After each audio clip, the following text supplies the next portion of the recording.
Morning. आज हम कल घन और वर्ग के बारे में हम पढ़ चुके हैं। अब बारी हम देखेंगे लघुत्तम समापत्ति और महत्तम समापत्ति, यानी लस्य और महस्य।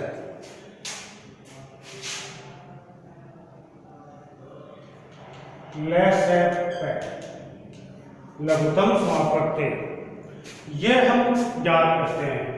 अब देखो, आपने जो भिन्नों के जोड़ ये देखे थे, इसमें हम लस्य निकाल रहे थे, तो वो किस प्रकार से निकाले जाते हैं। मान लो 3 संख्या है, 2 संख्या है, 1 संख्या है, तो उसका किस प्रकार से निकालते हैं।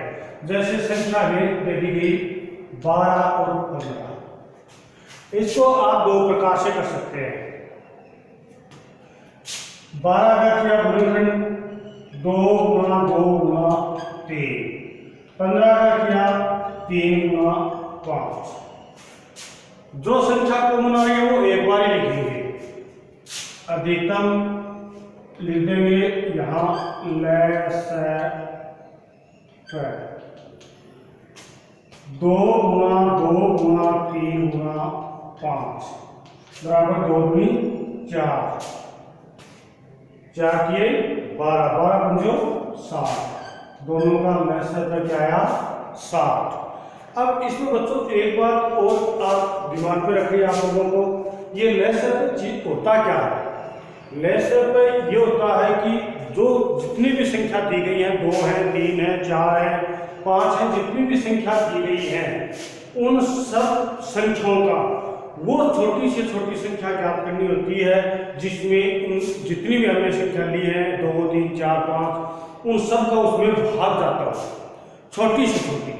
अब यहाँ पर 60 है, इस 60 में 12 और 15 दोनों का भाग जाता है।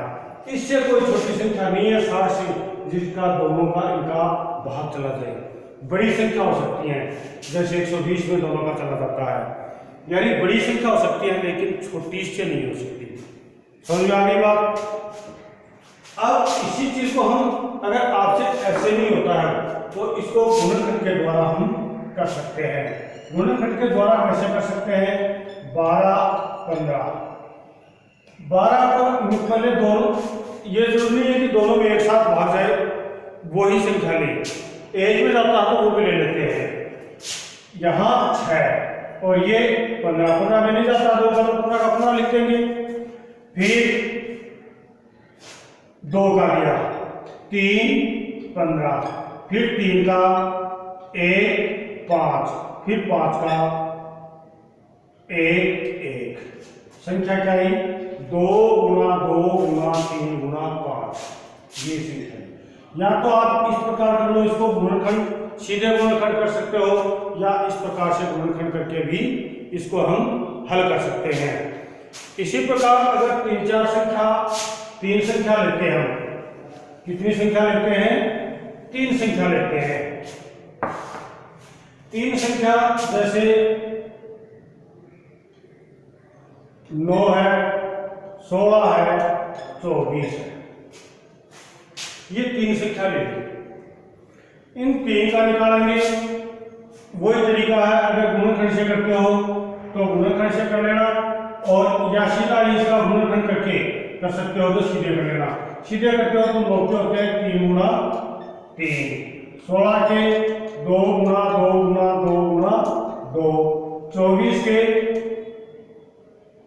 2 गुणा 2 गुणा 2 गुणा 3, और सीधा लस्य पे निकालते हो,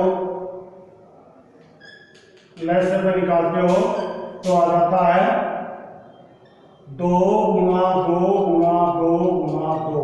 अधिकतम 2 कितनी बार आए हैं 4 बार, तो वो लिख देंगे। फिर 3 अधिकतम 2 बार है, और कोई संख्या नहीं है। अब इनको गुणा किया 2 गुणी 4, 4 गुणी 8, 8 गुणी 16, 16 किए 48, 48 किए 144, 144। अब इसी प्रकार इसको करते हैं, इसको हल करते हैं तो अगर गुणनखंड द्वारा करो आप 9 16 24,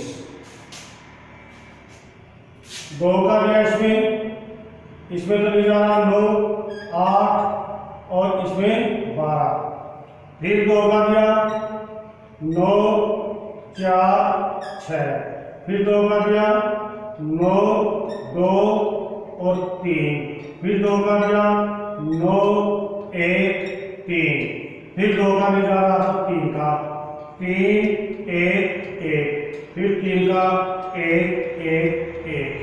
अब देखो 2, 3, 4, 5, 4 तो 2 है, ये 4 और 1, 2, ये 2, यानी ये 3 लाइनें लिखी होती है। ये लाइन इसमें भी आएगी और इसमें भी आएगी, दोनों में ये लिख के और आगे करना है। तो इसका जो ऐसे कितना इस प्रकार निकालते हैं तो भी 144 आता है, इस प्रकार निकालते हैं तो भी 144 आते हैं। अब कोई बड़ी संख्या लेते हैं, उनका भी उसी प्रकार से जाप करेंगे। जैसे संख्या मिली 48 और 54, 72, ये संख्या मिली। दोनों विधि है इसके अंदर भी। दोनों विधि किस प्रकार से हैं, जैसे 48 का क्या है 2 गुणा 2 गुणा 2 गुणा 2 गुणा 3। 54 का है 2 गुणा 3 गुणा 3 गुणा 3। 72 का हो गया 2 गुणा 2 गुणा 2 गुणा 3 गुणा 3। अगर लहसर इसका निकालते हैं तो इसका क्या जाएगा, लहसर का मतलब बता दिया ना आपको, लघुत्तम समानुपाती। अब 2 अधिकतम कितनी बार आए हैं, 4 बार, तो 2 गुणा 2 गुणा 2 गुणा 2। 3 अधिकतम कितनी बार आया है, 3 बार, 3 गुणा 3 गुणा 3। ये निकाले 2 दूनी 4, 4 दूनी 8, 8 दूनी 16, 16 दिए 48 और 48 दिए 144 और 144 दिए 432। गुणा कर लेना 144 को 3 से, 4 के 12, 4 के 12 13 और 3 1 4, 432। तो ये इसका आ गया। अब इसको गुणनखंड विधि के द्वारा करेंगे, तो ये भी गुणनखंडी है, ये भी गुणनखंड है, ये सीधे हो गए और ये इसके द्वारा प्रत्येक के द्वारा भाग दे दे के हम निकालते हैं। ये भी गुणनखंडी किए गए हैं। 48, 54, 72। पहले 2 का दिया, 2 का दिया कितने आए इसमें, 48 के 24, 54 के 27, 72 के 36। फिर 2 का दिया, 2 का दिया तो 12, 27 में नहीं जाता है, 36 में 18। फिर 2 का दिया 6, 27, 9। फिर 2 का दिया 3, 27 और 9। फिर 3 का देंगे 1, 9, 3। फिर 3 का दिया 1, 3, 1। फिर 3 का दिया 1, 1, 1। आगे बात समझिए। ये इस प्रकार से नीचे 1, 1, 1 आ जाता है, तो ये समझो कि पूरा हो गया ये। अब 2 लिखे 1, 2, 3, 4, हमने ये 4 बार लिखे हैं। 3, 1, 2, 3, ये भी कितनी बार लिखे हैं, 3 बार। आपको दोनों में से एक ही विधि के द्वारा करना है, ये नहीं कि दोनों के द्वारा। मैंने ये समझाने के लिए बताया है कि आप इसको इस प्रकार भी कर सकते हैं और इस प्रकार भी कर सकते हैं। अगर इस प्रकार करते हो तो केवल इतना ही आएगा, बस ये निकाला। फिर इनको ये लीजिए, ये प्रत्येक 2 गुणा 2 गुणा 2 गुणा 2 गुणा 3 गुणा 3 गुणा 3 और कितने आगे 432। इस प्रकार से बच्चों हम इसको हल कर सकते हैं। अब आगे आती है बात,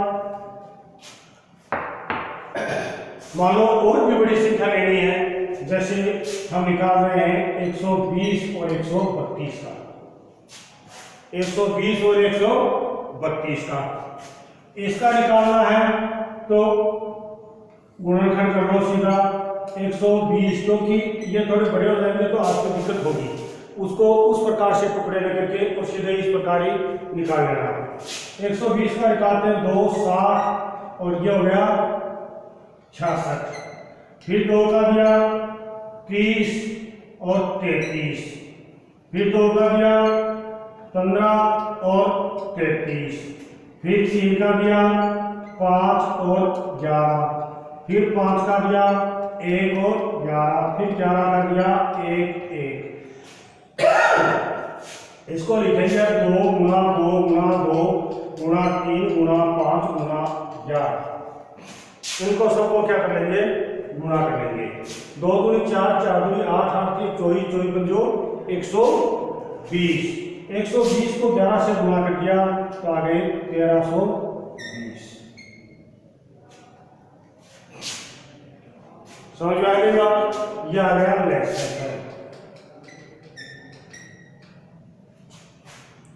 समझ आई क्या बात? इस प्रकार से हम लघुत्तम समापत्ति को हल कर सकते हैं, लय ज्ञात कर सकते हैं। अच्छी तरह से समझ में आ गई बात? लय ज्ञात करने के लिए गुणनखंड इस प्रकार से गुणनखंड कर लेंगे। प्रत्येक अक्षर में जैसे यहाँ पर हमने पहले 2 का दिया, इन दोनों में देंगे। हो सकता है कि एक में जाए तो एक में दे देंगे। जैसे यहाँ पर आके देखो केवल 60 में 2 का गया, 66 में नहीं गया, 66 में गया तो 33 आ गए, ठीक है, दोनों में चला गया। यहाँ गया तो ये 30 में गया 15 बार, लेकिन 33 में नहीं गया तो 33 के 33 लिखिए। ये नहीं कि इसको भी आप लिखोगे 16.5, पॉइंटों में नहीं निकालना है, पूरा जो निकल रहा है उसी प्रकार से। फिर 3 का दिया, इसमें 5 बार चला गया, इसमें 11 बार चला गया, फिर 5 का 5 में गया लेकिन 11 में, तो 11 को ऐसा वैसा लिख दिया 11, फिर 11 का दे दिया तो ये 1 आ गया, ये 1 आ गया। इस चीज का ध्यान रखना है, पॉइंटों में नहीं देना है, पूरा भाग जाता है वो देना है, और उसको बाहर लेके फिर इस प्रकार से इसको लिख देंगे। ये तो बात थी लेसर पर। अब आता है एक इसका पार्ट मैसेप है। लेसर को अंग्रेजी में कह देंगे एलसीएम, और इसको कहते हैं एचसीएफ। मैथड स्वरूप से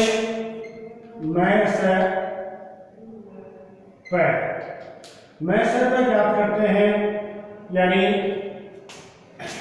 एचसीएफ। इसको हम निकालते हैं तो तरीका वही है बेटा, जैसे संख्या है 9 और 12, इसका निकालते हैं। अब पहले 9 का क्या, 9 का हो गया 3 गुना 3, 12 का हो गया 2 गुना 2 गुना 3। मैसेप पे ज्ञात करते हैं तो इसमें जो संख्या कॉमन आती है, दोनों में है, वो संख्या लिखी जाती है। दोनों में कॉमन है वो संख्या लिखी जाती है। कॉमन कितनी है? 3, यानी 3। मैसेप का मतलब यह है कि हम ऐसी संख्या निकालेंगे, इसीलिए तो एलसीएम में क्या हो रहा था कि देखो 9 और 12 दोनों का भाग जाए, छोटी से छोटी संख्या वो, और यहाँ पे ये देखेंगे कि दोनों में भाग जाए छोटी से छोटी संख्या हो। तो जैसे 3 है, 3 का दोनों में भाग जाता है, और छोटी से छोटी संख्या यही है। बड़ी भी हो सकती है, इससे मान लो कोई संख्या ऐसी होती 12 और 24 होते तो दोनों में क्या आता? 12 आता। छोटी से छोटी तो 2 ही हो जाती।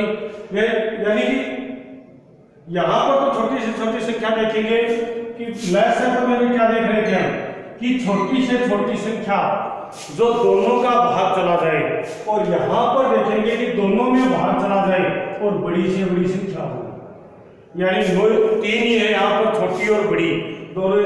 अगर कोई संख्या नहीं आती है, मान लो संख्या आती है यहाँ पर 5 और 9 का निकालते हैं, 5 और 9 का तो 5 का होता है, 5 ही होता है, और 9 का होता है 3 गुना 3। अब देखो दोनों में कोई कॉमन नहीं आ रहा, उस स्थिति में यहाँ क्या कर देंगे? 1 गुना 1, यानी 1 गुना 5 होता है, और 1 को इससे गुणा करके कोई प्रभाव नहीं पड़ता है, लिखने की जरूरत नहीं है, सीधा ही हम लिख सकते हैं, क्या लिख सकते हैं कि दोनों का यहाँ मकसद पे क्या है, एक, क्या है, एक। जीरो नहीं लिखना है, ये नहीं कि जीरो लिख देंगे, जीरो नहीं लिखना है। अब बात आ रही थी वो दूसरा गुणनखंड के द्वारा इसको किस प्रकार करें। अब लेसन में हम निकाल रहे थे कि दोनों को एक साथ निकाल रहे थे, यहाँ पर दोनों को एक साथ नहीं निकालना है, दोनों को अलग अलग।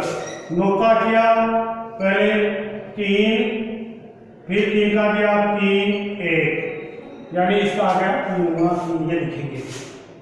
फिर ये तो लिखना है, इसमें लिखना है 12 का करेंगे 2, फिर 6, फिर 2, फिर 3, फिर 3 1, इस प्रकार करके और फिर ये लिख सकते हो आप।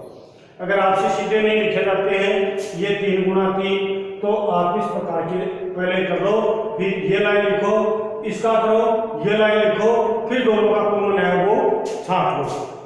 अब इसी प्रकार जैसे संख्या ले ली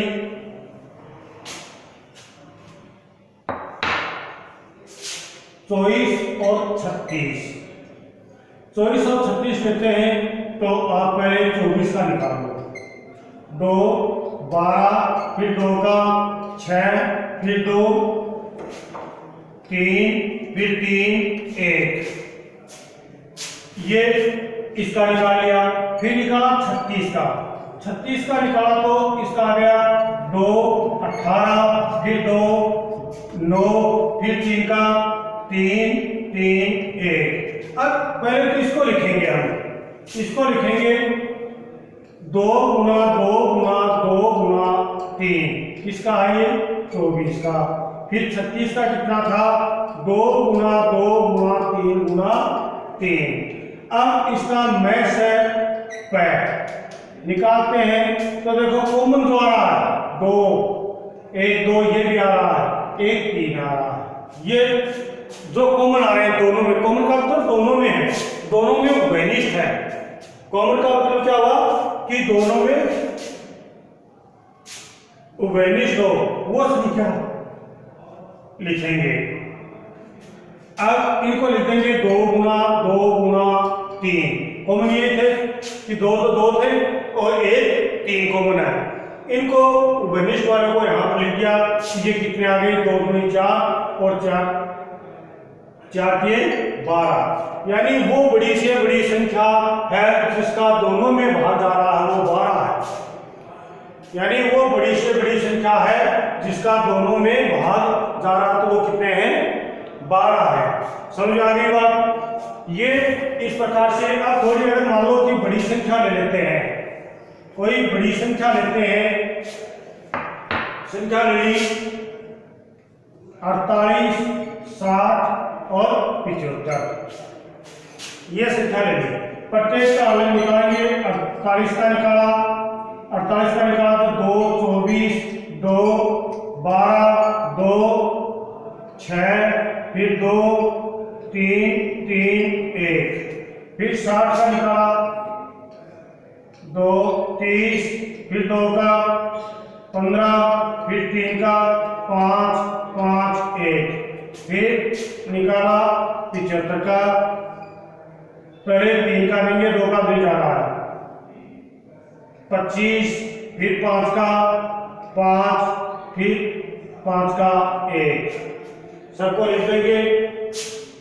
48 का, यहाँ 48 का लिखा 2 गुना 2 गुना 2 गुना 2 गुना 3, फिर लिखा 60 का 2 गुना 2 गुना 3 गुना 5, फिर लिखा 75 का 3 गुना 5 गुना 5। अब देखो सब में दो यहाँ पर 4 है, यहाँ पर 2 है, यहाँ पर 2 है ही नहीं, वो बेनिस्ट नहीं है 2। फिर 3 1 है, यहाँ पर भी 1 है और यहाँ पर भी 1 है। एक तो गया मैथ का 3 और 5 इसमें ऊपर वाले में नहीं है, इन 2 में है, तो मैथ यहाँ पर कितना आ गया 3। तो इस प्रकार से यानी वो बड़ी से बड़ी और बड़ी से बड़ी संख्या है जिसका इसमें इसमें और इसमें तीनों में भाग जाता है। ये बात याद रखनी है, ये अंतर आप लोगों को याद रखना है।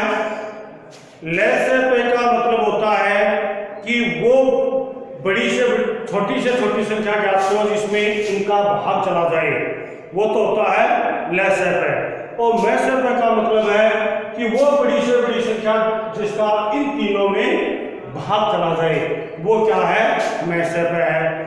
तो ये मैसे पे और मैसे पे यानी आपको एलसीएम और एचसीएफ दोनों अच्छी तरह से ज्ञात करने हैं। ये आपको अगर आएंगे तो उसके पश्चात ही आप ये जो भिन्न वाले जोड़ हैं आदि को आप आसानी से हल कर पाओगे। ठीक है बेटा, इस और आपको असाइनमेंट में केवल इनके सवाल दूंगा मैं, वो सवाल आपको हल करके और अटैच करने हैं। जय हिंद।